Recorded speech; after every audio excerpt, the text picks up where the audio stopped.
Vande Mataram, dear students, Standard 5 EVS, Chapter number 1, Super Senses, Video Part 9. Let's begin. The tiger is one of the most alert animals, and yet today tigers are in danger. Tiger उन animals में से है वो always alert रहता है, और वो alert नहीं रहेगा तो शिकार वो करेगा ना, वो शिकार नहीं कर पाएगा। यस और नो?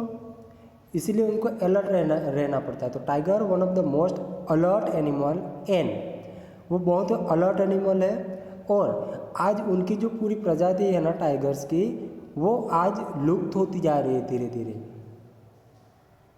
वो आपने नोटिस किया होगा, कहीं कहीं न्यूज़पेपर में देखा होगा, और फिर टीवी न्यूज़ में आपने सुना होगा कि जो टाइगर्स की जो प्रजाति है ना वो धीरे धीरे लुप्त होती जा रही है। धीरे धीरे उनकी संख्या जो है ना वो कम होती जा रही है। तो टाइगर कैसा है? एक अलर्ट एनिमल है, और उनकी प्रजाति आज धीरे धीरे कम होती जा रही है, उनकी संख्या कम हो रही है। Now some questions are given here. First question is, what do you think are the dangers to existence of tiger in the jungle? आपको क्या लगता है कि जो टाइगर की जो प्रजाति है ना और उनकी जो संख्या है ना वो धीरे धीरे कम हो जाती है, उसके एग्जिस्टेंस के ऊपर आपका क्या विचार है? तो उसके बारे में आपको सोचना है और कहना है, ठीक है? तो उसका आंसर आएगा, the biggest threat to tiger is from hunters and poachers who will kill them for their skin. जो उनके एग्जिस्टेंस, उसके अस्तित्व के ऊपर, उस अस्तित्व का जो सवाल है ना उसके ऊपर अगर हम सोचें तो टाइगर्स होते हैं ना वो हंटर्स और पोचर्स को शिकारियों को बोला जाता है, हंटर्स को शिकारी बोला जाता है। तो शिकारी और शिकारियों जो होते हैं ना वे लोग उनकी स्किन मार के बेच देते हैं, उसकी स्किन निकाल के वो बेच देते हैं। इस वजह से एक जो कारण है, रीज़न है, वो हमें पता लगता है कि जो टाइगर होते हैं ना, टाइगर है ना वो उनकी संख्या कम होती जा रही है। किस वजह से? जो हंटर्स और पोचर्स होते हैं ना वो उनको मार के उनकी स्किन निकाल लेते हैं, इसलिए उसकी स्किन के लिए उनको मार देते हैं। उसके बाद उसके अलावा Beside, they are threatened by others powerful animals like lion. उसके अलावा जो पावरफुल एनिमल्स उन्हीं की तरह होते हैं, लायन, सिंह, वे एक दूसरे के साथ कभी कभी क्या करते हैं, फाइट कर लेते हैं, एक दूसरे के साथ लड़ते समय उन लोगों की मौत हो जाती है। तो ये भी एक कारण हो सकता है। उसके बाद dangers are also from destruction of forest. औद्योगिकरण अब बढ़ता जा रहा है, जैसे जैसे आधुनिक समय आता जा रहा है, वैसे वैसे जो वन है ना पूरे जंगल्स वो काटे दिए जाते हैं। किसके लिए? औद्योगिकरण के लिए। तो वो भी एक कारण है। फिर फॉरेस्ट फाइबर, यानी कि जो वन के जो फाइबर्स होते हैं, फाइबर्स यानी कि रेसा, वो इम्पोर्टेंस फाइबर्स फॉरेस्ट में से मिलते हैं, उनके लिए भी काट लिया जाता है फॉरेस्ट को। तो इसी वजह से क्या होता है, the growing imbalance in nature, प्रकृति में क्या होता है, इम्बैलेंस पैदा हो जाता है। इसी वजह से ऐसे एनिमल्स है ना टाइगर्स, उनकी प्रजाति धीरे धीरे कम होती जा रही है। तो ये सारे कारण आप सोच सकते हो। Now next question is, are human beings also the threat to animals? How? क्या ह्यूमन बीइंग से भी उनसे कुछ हानि होती है? काफ़ी सारी हानि होती है। ह्यूमन बीइंग्स भी एनिमल्सों को क्या करते हैं, हानि पहुंचाते हैं। तो उसका आंसर हमें इसी पैराग्राफ में से नीचे से मिल जाएगा। तो चलो देखते हैं आंसर क्या होगा। First, understand this paragraph. Do you know that today many animals are killed and their body parts are sold? क्या आपको पता है कि आज काफ़ी सारे ऐसे एनिमल्स हैं, प्राणी हैं, जो उनके बॉडी पार्ट्स को बेच के, काफ़ी सारे लोग होते हैं उनको मार के उनके बॉडी पार्ट्स को बेच के पैसे कमाते हैं, मनी अर्न करते हैं। तो काफ़ी वो कैसे, कौन कौन से एनिमल्स हैं वो देखते हैं। Elephants are killed for their tusk. Elephant यानी कि हाथी, हाथी उनको दांतों के लिए लोग उनको क्या करते हैं, मार देते हैं, ठीक है, उनको दांतों को बेच के वो मनी अर्न करते हैं, ठीक है।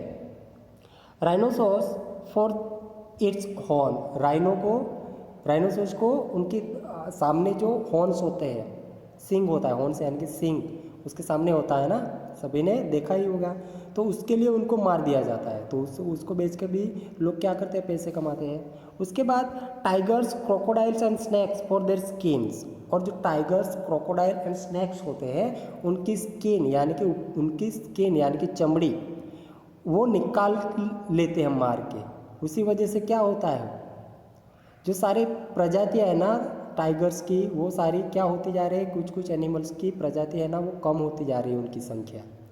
तो ये सारे कारण जो है ना वो इस वाले क्वेश्चन के आंसर्स में आप सोच सकते हो और कह सकते हो कि एलिफेंट को उनके दांतों के लिए मार दिया जाता है, राइनोसोर भी उनके सींगों के लिए, टाइगर, क्रोकोडाइल, स्नेक को उनकी स्किन के लिए मार दिया जाता है। तो इस तरीके से जो एनिमल्स होते हैं ना, लोग होते हैं ना, वो एनिमल्स को मार के उनके बॉडी पार्ट को बेच के अर्न करते हैं, मनी अर्न करते हैं। मस्क डियर होता है हिरन, एक उनको are kill just to make a little scents from its musk, उसके मस्क से क्या करते हैं, सेंट बनाने के लिए। कुछ मस्क डियर होते हैं ना उनकी सुगंध बहुत अच्छी आती है, स्मेल बहुत अच्छी आती है, तो उसको मार के जो सेंट बनाने के लिए उनको मार दिया जाता है। So people who hunt animals are called hunters, तो जो लोग एनिमल्स को मारते हैं उसको क्या बोला जाता है, शिकारी बोला जाता है, हंटर्स बोला जाता है, ठीक है। तो इस तरीके से हम कह सकते हैं कि पीपल यानी कि जो लोग होते हैं ना वो उनके बॉडी पार्ट को बेचते हैं एनिमल्स को मार के। जैसे कि एलिफेंट हमने देखा, एलिफेंट के टस्क के लिए उसको मार दिया जाता है, राइनोसोर्स को उनके हॉर्न्स के लिए, टाइगर्स, क्रोकोडाइल एंड स्नेक को उनकी स्किन के लिए, और मस्क डियर होते हैं उनको सेंट बनाने के लिए यानी कि परफ्यूम बनाने के लिए उनको मार दिया जाता है। और जो एनिमल्स को मारते हैं उन लोगों को क्या बोला जाता है, hunters. Now some others information also given here in the bracket, यहाँ पर हमें कुछ इंफॉर्मेशन दी गई है वो हम अब लर्न करेंगे। Like tigers and lions the numbers of many others animals in our country it reduce, हमारे देश में जैसे कि टाइगर है और लायंस है ना, उनकी प्रजाति धीरे धीरे लुप्त होती जा रही है, यानी कि उनकी संख्या जो है ना वो धीरे धीरे कम होती जा रही है। उनके रीजन्स काफ़ी सारे हैं, वो हमने ऑलरेडी ऊपर देखे। There is danger that some of them will soon disappear, वो उन लोगों की पूरी प्रजाति है ना वो खतरे में है, डेंजर्स में होना यानी कि खतरे में होना। तो इसी वजह से धीरे धीरे उनकी संख्या जो है ना वो डिसअपियर होती जा रही है, यानी कि लुप्त होती जा रही है।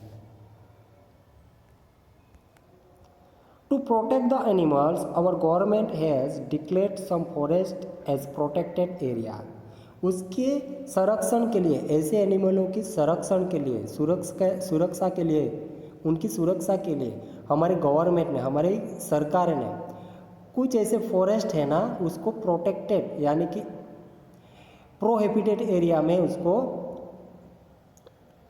प्रोहिबिटेड एरिया उनको डिक्लेयर कर दिया है। क्या, किसके लिए, क्यों, क्योंकि उनकी प्रोटेक्शन के लिए, उनकी सुरक्षा के लिए कुछ ऐसे फॉरेस्ट है वो उन्होंने प्रोहिबिटेड एरिया यानी कि वहाँ जाके कोई भी उनको हानि नहीं पहुँचाई, उनको मारेगा नहीं, इसकी वजह से हमारी सरकार ने उसको उनकी सुरक्षा के लिए कुछ ऐसे फॉरेस्ट है, ऐसे जंगल से उनको प्रोटेक्टेड एरिया डिक्लेयर कर दिया है। Some of them are Jim Corbett National Park in Uttarakhand and Ghana in the Bharatpur district of Rajasthan. उनमें से कुछ एरियाज़ है जिसमें जिम कॉर्बेट नेशनल पार्क आ जाता है, वो उत्तराखंड में आया है, और घना भरतपुर डिस्ट्रिक्ट वो कहाँ पर है, राजस्थान में है। उसके बाद गिर नेशनल पार्क, कलियार national park, marine national park, bay of Kutch, and Vansda national park are in Gujarat. तो उसी में से गिल नेशनल पार्क कलियार नेशनल पार्क है और मलाइन नेशनल पार्क वो कच्छ में है और वास्दा नेशनल पार्क हमारे गुजरात में है, गिर नेशनल पार्क भी हमारे गुजरात में है। तो ये सारे पार्क है ना, उनको क्या कर दिया है गवर्नमेंट ने, प्रोटेक्टेड एरिया में डिक्लेयर कर दिया है। वहाँ कोई भी उनको हानि नहीं पहुँचाएगा। क्यों? उनकी सुरक्षा के लिए उनको प्रोटेक्टेड एरिया में डिक्लेयर कर दिया गया है। In this area nobody can hunt animals or destroy the jungles. उसी एरिया में कोई भी एनिमल्स को हंट नहीं कर सकता, उनका शिकार नहीं कर सकता एनिमलों का, और जंगल को डिस्ट्रॉय भी नहीं कर सकता, ताकि उनकी प्रजाति है ना वो बची रहे, उन्हीं जंगलों में पले फूले वो लोग। इसीलिए गुजरात सरकार ने जो हमारी सरकार है ना, उन्होंने क्या किया, इस सारे एरियाज़ हमने देखे, गिर नेशनल पार्क देखा, वास्दा नेशनल पार्क देखा, मराइन नेशनल पार्क देखा, फिर जिम कॉर्बेट नेशनल पार्क देखा जो उत्तराखंड में है, फिर राजस्थान में भरतपुर में घना नेशनल पार्क है। वो सारी चीज़ों को गवर्नमेंट ने क्या कर दिया, प्रोटेक्टेड एरिया डिक्लेयर कर दिया है। वहाँ कोई भी नहीं जा सकता और किसी भी एनिमल्स को मार नहीं सकता और जंगल को भी डिस्ट्रॉय नहीं कर सकता। नाउ फाइंड आउट आपको ये फाइंड आउट करना है। क्या करना है? Where are other such national park and sanctuaries in India. हमने काफ़ी सारी सेंचुरीज जो नेशनल पार्क है वो हमने ऊपर वाले ब्रैकेट में से देखा। तो आपको ऐसे नेशनल पार्क है ना हमारे इंडिया में, सेंचुरीज यानी कि अभ्यारण्य है ना, उनके बारे में आपको जानना है। उसके बाद collect information on this and right a report. उसके ऊपर आपको क्या करना है, एक रिपोर्ट लिखना है। वो आप कर सकते हो, ठीक है। ये आपको अपने आप करना है। क्या करना है? नेशनल पार्क इंडिया में कहाँ कहाँ पर दूसरे जगहों पर है वो आपको फाइंड आउट करना है, ठीक है। नेशनल पार्क और अभ्यारण्य कहाँ है वो, ठीक है, वो फाइंड आउट करना है। फिर उसके ऊपर आपको एक छोटा सा रिपोर्ट बनाना है कि वहाँ पर क्या है, कौन से एनिमल्स है, ठीक है। उन सारी चीज़ों के बारे में आप छोटा सा एक रिपोर्ट बना सकते हो। ये आपको करना हो तो आप कर सकते हो, या फिर आपको सिर्फ जानने के लिए उनके बारे में इंफॉर्मेशन कलेक्ट करनी हो तो आप कर सकते हो, ठीक है। और यहाँ पर हमें कुछ एक्टिविटीज़ दी गई है, what we have to learn, उसके अंदर दिया गया है। ये एक्टिविटीज़ आप करना हो तो कर सकते हो। उसमें क्या ये नहीं करेंगे तो भी चलेगा, ठीक। आपको जान लेना है। Have you notice that sometimes singers put their hands on their ears when they sing. क्या आपने नोटिस किया है, जो सिंगर्स होते हैं ना, गायक होते हैं ना, वो कभी कभी अपने ईयर के पास अपना हैंड्स को रखते हैं गाते समय। ऐसा क्यों करते हैं वो? What do you think why they are doing this? क्या सोच रहे हो, क्या लगता है आपको, वो ऐसा क्यों कर रहे हैं?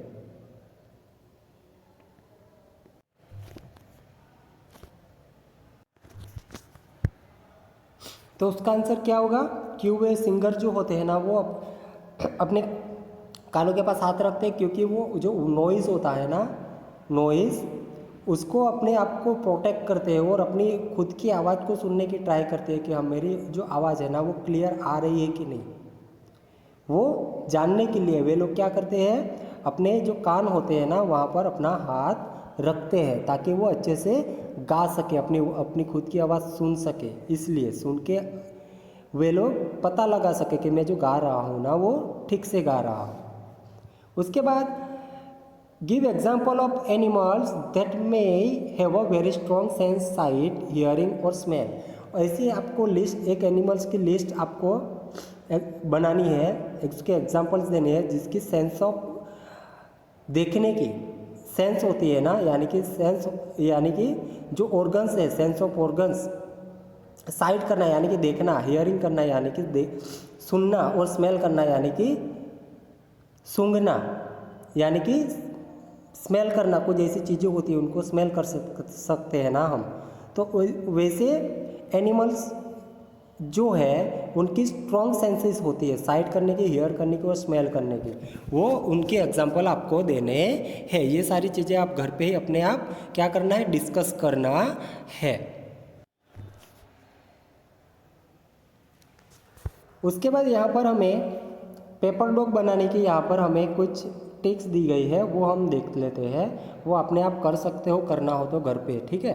यहाँ पर देख रहे हो ये पेपर डॉग बनाया गया है। उसके लिए क्या चाहिए, थिक पेपर चाहिए, पेंसिल चाहिए, सीजर चाहिए और स्केच पेन चाहिए, ठीक है। यहाँ पर स्टेप दिए गए, first step, second step, third and fourth step. तो ये स्टेप फॉलो करके आप ये वाला पेपर डॉग बना सकते हो, ठीक है। घर पे आप ये पेपर डॉग बनाने की ट्राई करना, ठीक है। यहाँ से हमारा जो चैप्टर है ना वो फिनिश्ड हो जाता है, ठीक है। तो ये वाला वीडियो पार्ट आपको अच्छे से देख लेना है, लर्न कर लेना है। नेक्स्ट वीडियो में मिलेंगे, तब तक के लिए टेक केयर एंड वंदे मातरम।